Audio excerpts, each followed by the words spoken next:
Hello everyone, today we're going to talk about something most men don't even know how to put into words. Picture this.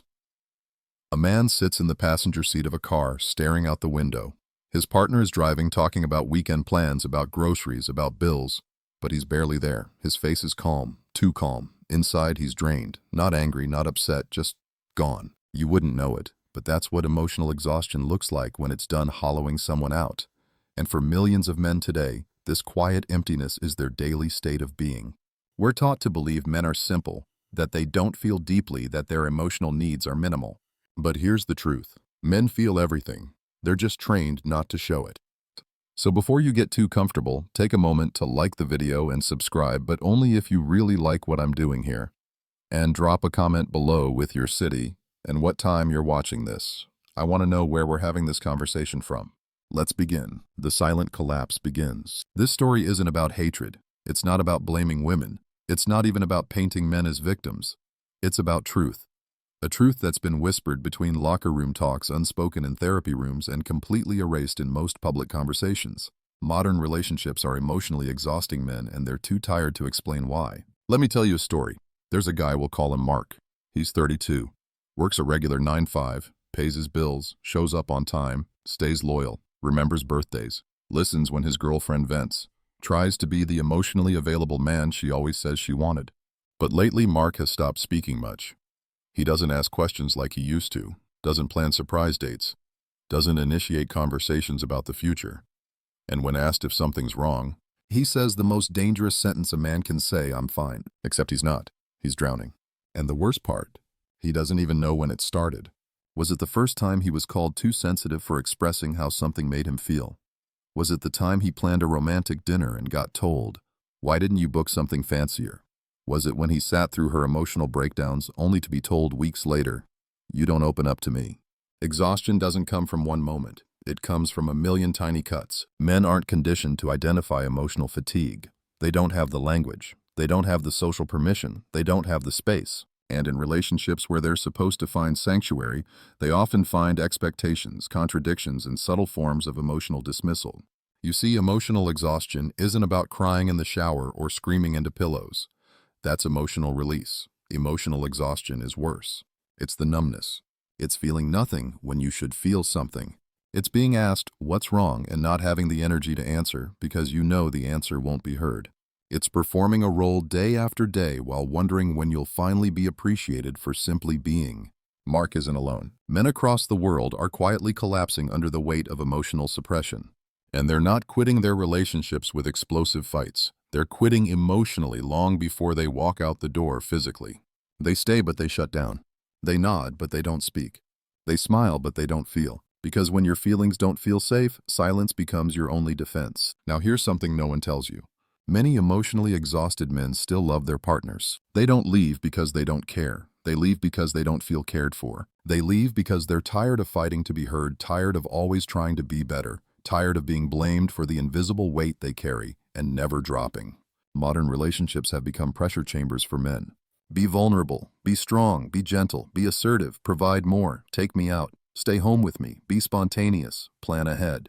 Men are spinning in circles trying to meet conflicting expectations, and instead of being recognized, they're called emotionally unavailable when they get dizzy. You want to know what emotional unavailability really is? It's a survival mechanism. It's what happens when you can't afford to break down, so you build a wall. Not to keep love out, but to keep yourself together. So what can we do? If you're watching this and you're a man, I want you to understand your exhaustion is valid. Your silence is not weakness. And if you're a woman watching this, I'm asking you genuinely to check in. Not in a "what's wrong with you" way, but in a safe way. Ask, have you been feeling unseen lately? Is there something you've been carrying alone? Is there something I can do to make you feel more supported, not more demanded of? It's not about doing emotional labor for him. It's about recognizing he's already doing a lot, even if it's invisible. The silent collapse of men won't make the news. It won't go viral on TikTok, but it's happening. And if we don't start naming it more and more, relationships will die, not with shouting matches, but with long silences and numb hearts. This isn't the end of the story. It's only the beginning. The myth of the emotionless male. Let's cut right to it. You've heard it. You may have even said it. Men don't feel as deeply. They're just not that emotional. They're wired differently. And here's the truth. That belief, it's not just wrong, it's dangerous. It's a myth. A story passed down for generations, told in locker rooms, schoolyards, dinner tables, even therapy offices. A myth that has trained men to believe they are less than human when they feel pain, vulnerability, softness, or sadness. And worse, it has trained the world to stop looking when a man is hurting. Let's take a step back. Imagine a little boy, maybe 5, maybe 6 years old. He falls off his bike, scrapes his knee. His eyes well up. But before the tears can even fall, someone barks. Don't cry, be a man. That moment seems small, harmless even, but it's the beginning of emotional exile. Because at that moment, that boy is taught that his emotions are not tools, they're threats. Tears are shameful. Fear is weakness. Asking for help, embarrassing. So he starts to build the walls. Not because he doesn't feel, but because he feels too much and doesn't know what to do with it. Fast forward 20 years. Now he's in a relationship. His partner says, I want you to open up. I want to know what's going on in your heart. Tell me how you feel. But the wiring is still there. The years of suppressing emotion haven't disappeared. They've calcified. This man isn't emotionally unavailable because he's indifferent. He's unavailable because he's emotionally injured and no one noticed. Here's what people misunderstand. Men aren't emotionless. They're just taught to show emotions differently or not at all.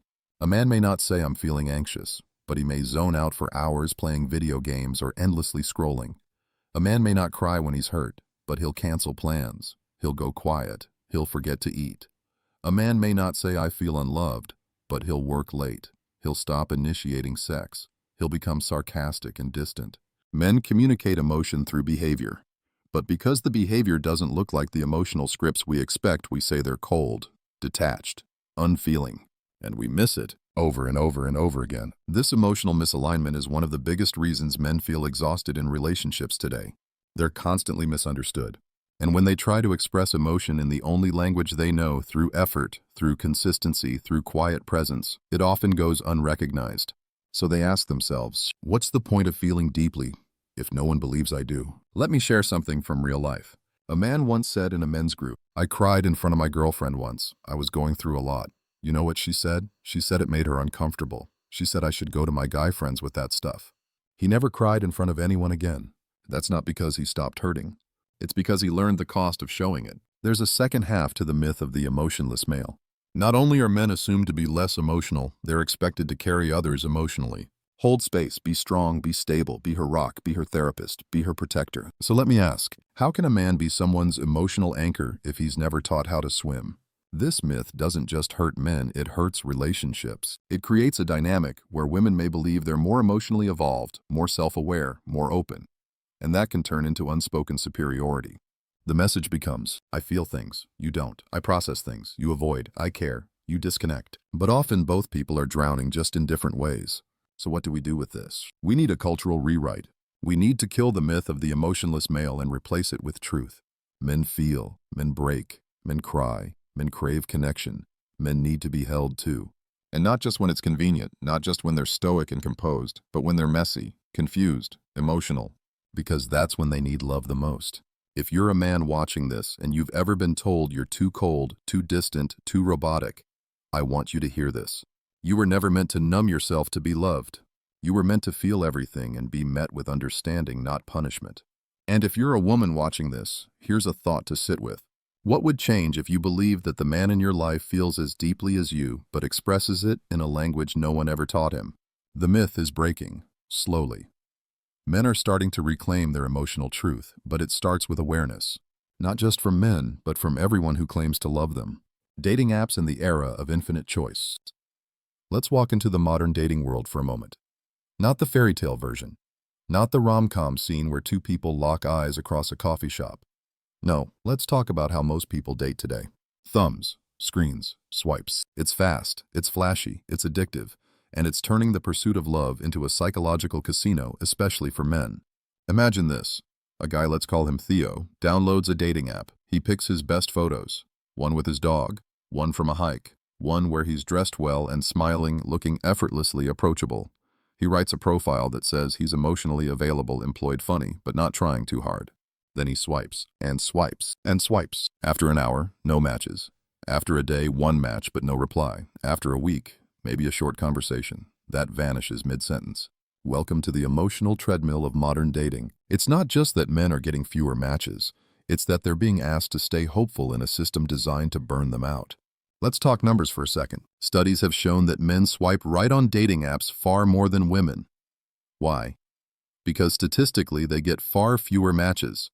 Women on average are more selective and receive significantly more attention.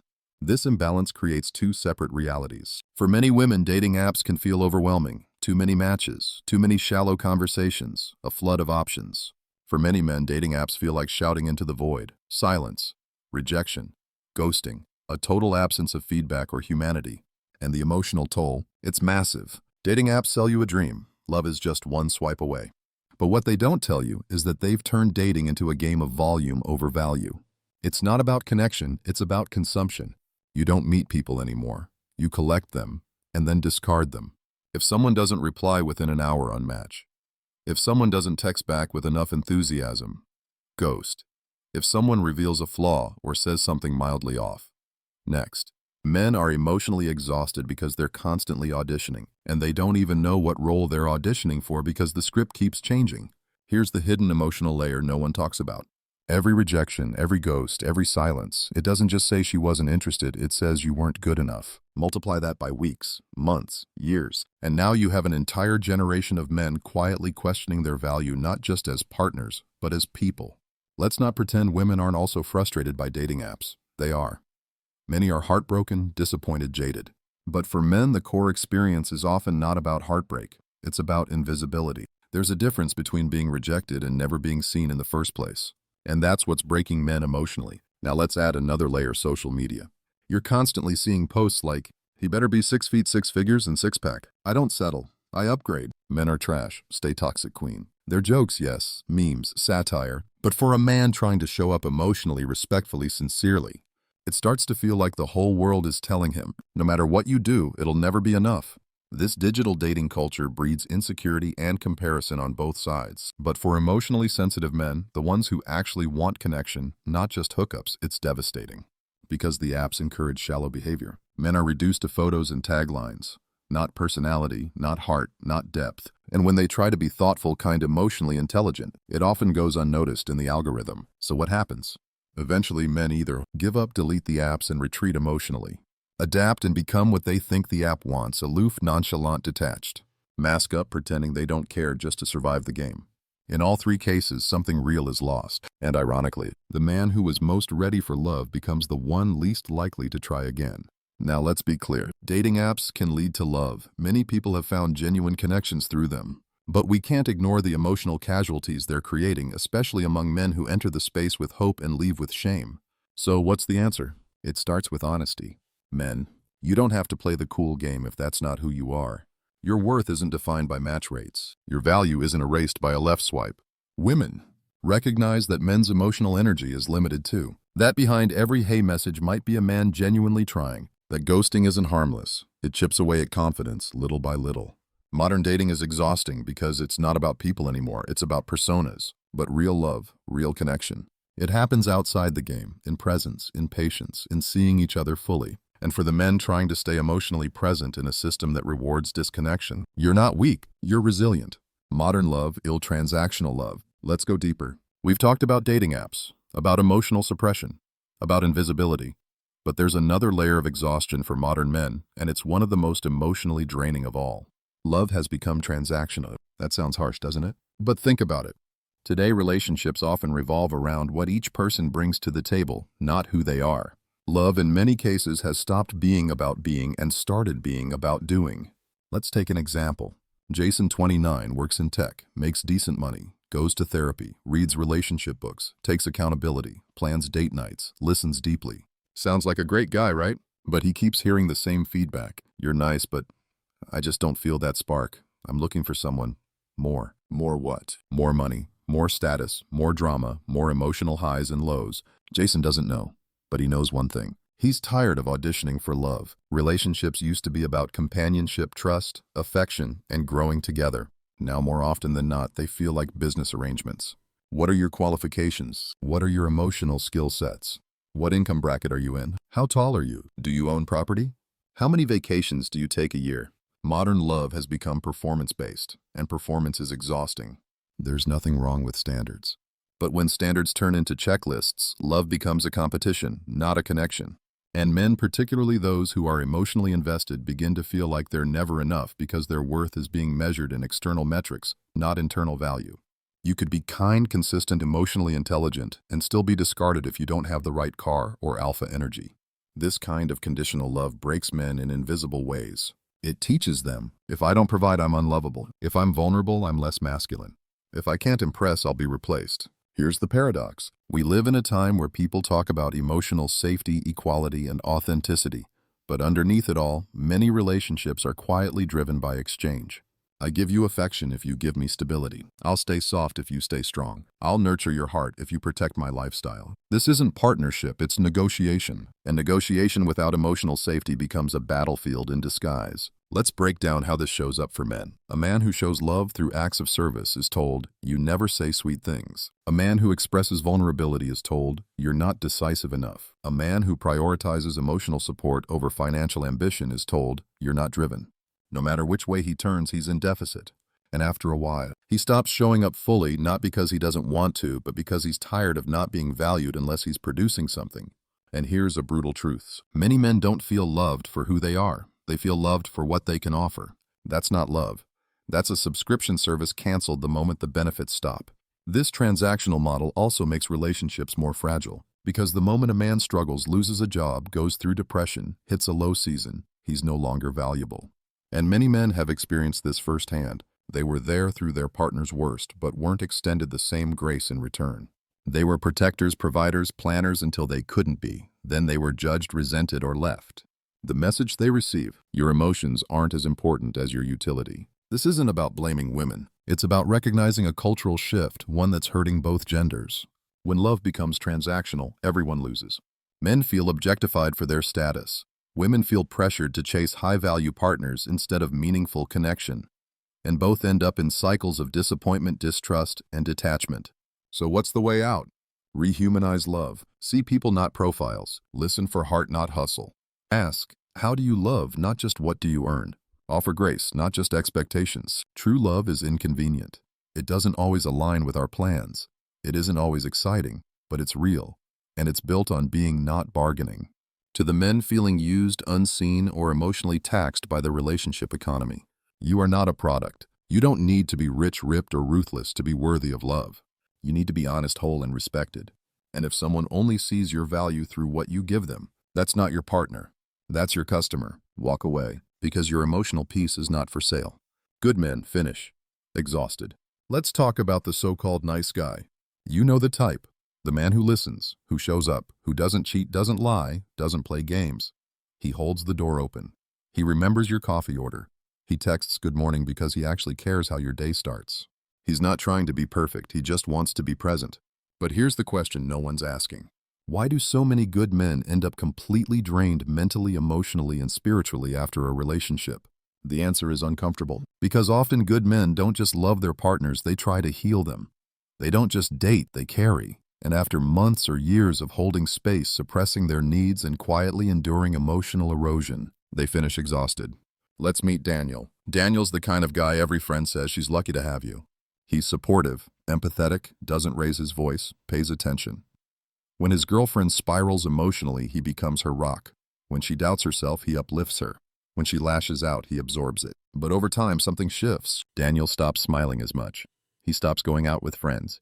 He stops doing things he used to love, because all his energy goes into maintaining the emotional health of the relationship. He becomes the thermostat. If she's anxious, he has to be calm. If she's distant, he has to close the gap.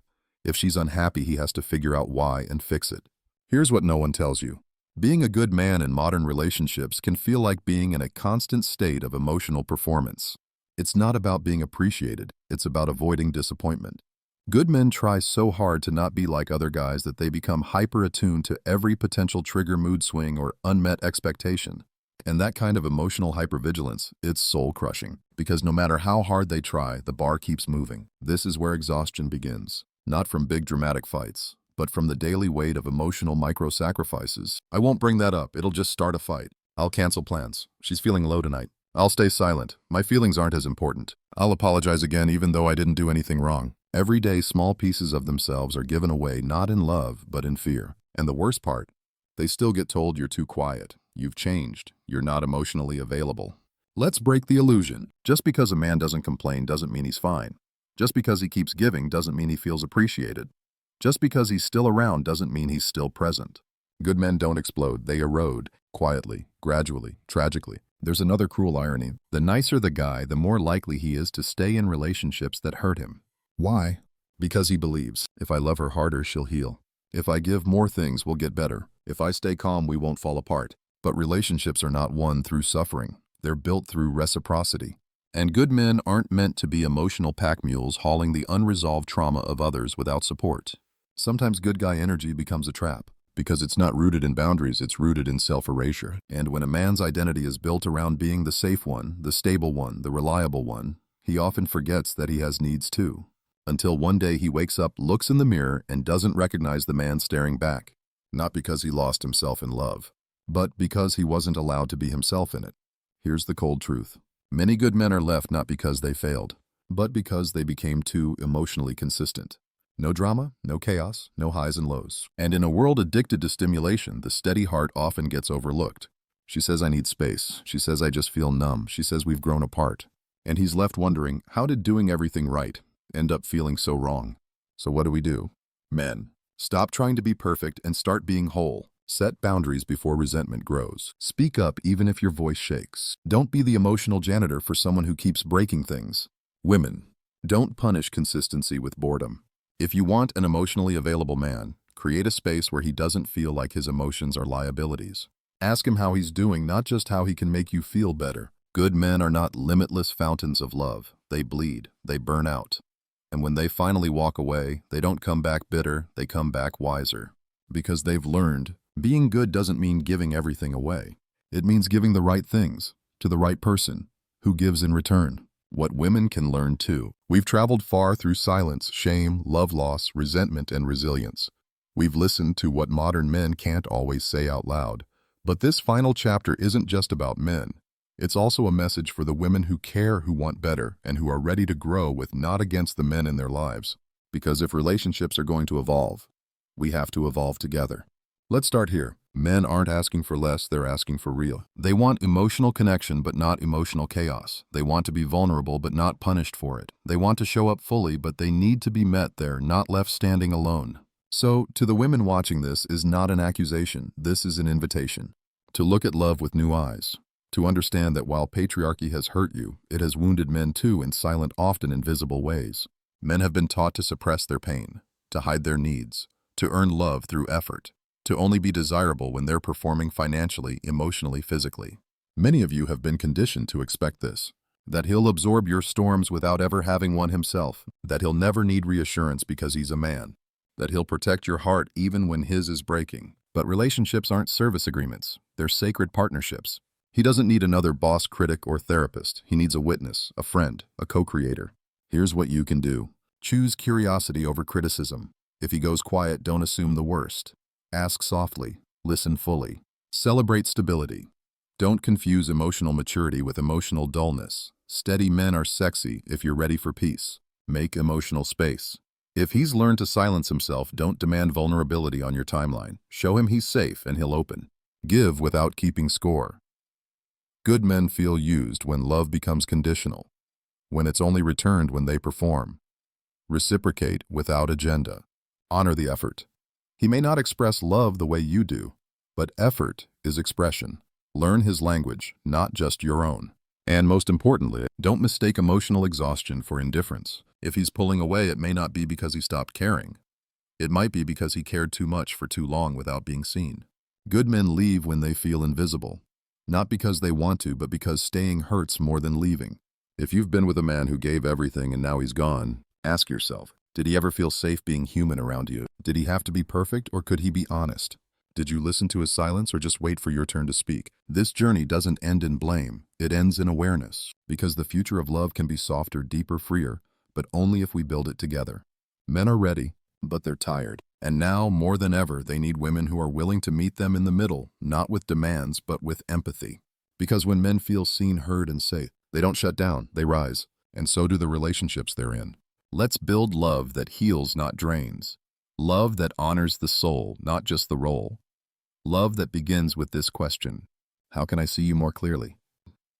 In this 5-part series, How Modern Relationships Are Emotionally Exhausting Men, we peeled back the quiet layers of the modern male emotional experience, one that is rarely voiced, often misunderstood, and frequently dismissed. From the rise of dating apps to the collapse of emotional safety, from the glorification of independence to the erasure of male vulnerability, this journey explored how modern men are increasingly drained not by love itself, but by the weight of conditional love, performance-based value, and emotional invisibility. We listened to stories of men who gave too much, stayed too long, and spoke too softly until their silence became permanent. We heard from men who weren't cold or distant, but numb from giving everything they had to people who didn't know how to hold it. And we made space for truth, for complexity, for growth. But this wasn't just about men, it was a mirror held up to all of us. Because emotional exhaustion is not a gender war, it's a humanity crisis. And healing starts with awareness. If you've made it here, thank you. Thank you for listening, for caring, for holding space. Whether you're a man who felt seen or a woman who saw something in a new light, this was for you. May we all learn to love without draining, to give without losing ourselves, and to build connections where no one has to hide to be held.